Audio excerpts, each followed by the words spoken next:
Bonsoir. Aujourd'hui je vous retrouve pour vous montrer quel produit utiliser pour avoir un beau gris acier. C'est parti!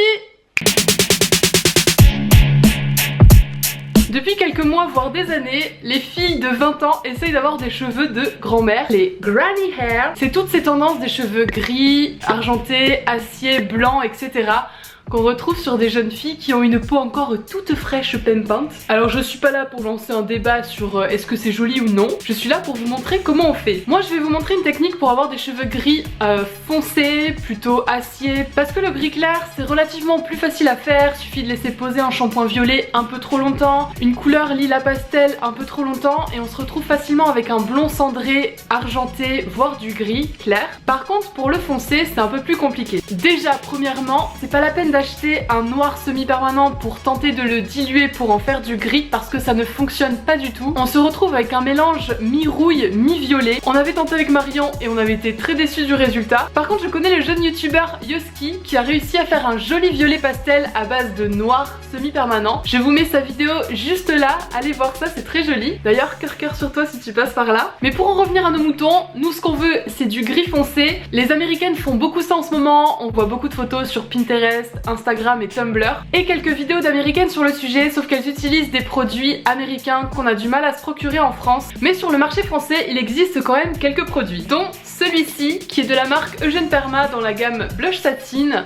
et la teinte c'est gris acier foncé. Donc le tube se présente comme ceci, c'est un petit peu cher, c'est de 19 à 25 € les 100 ml. Donc il existe 3 teintes de gris, le gris acier clair, le gris acier moyen et le gris acier foncé. Je vous déconseille d'acheter le clair par rapport au prix.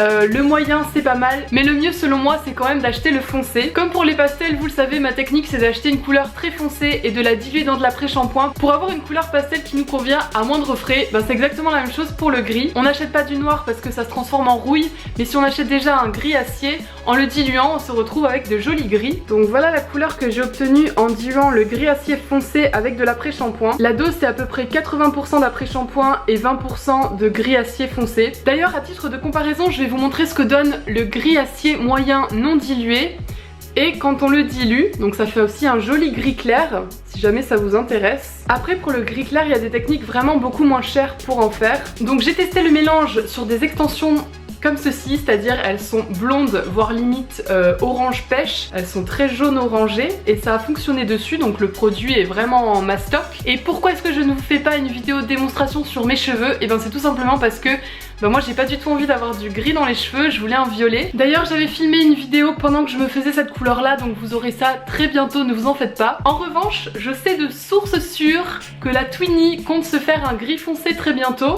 Donc allez la harceler un peu sur ses réseaux sociaux histoire qu'elle vous fasse une vidéo démo sur sa tête avec des vrais cheveux cette fois. Comme ça elle sera enchantée de savoir que je vous incite à la spammer.